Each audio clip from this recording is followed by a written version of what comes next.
30 जानेवारी ही महात्मा गांधी यांची पुण्यतिथी आणि हुतात्मा दिनानिमित्त अमरावतीत मनपा परिसरात हुतात्म्यांना मौन श्रद्धांजली अर्पण करण्यात आली।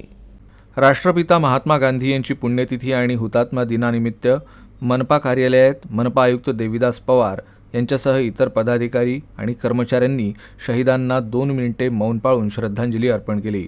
आधीच्या काळात अमरावती शहरात रात्रीच्या वेळी मार्केट लाईनमधील दुकानं बंद करण्याची सूचना म्हणून सायरन वाजवण्यात येत होता। कालांतराने ही पद्धत बंद पडली। आता या सायरनचा आवाज फक्त महात्मा गांधी पुण्यतिथीनिमित्त शहीदांना श्रद्धांजली अर्पण करण्यासाठी नागरिकांना सूचना म्हणून वापरण्यात येतो।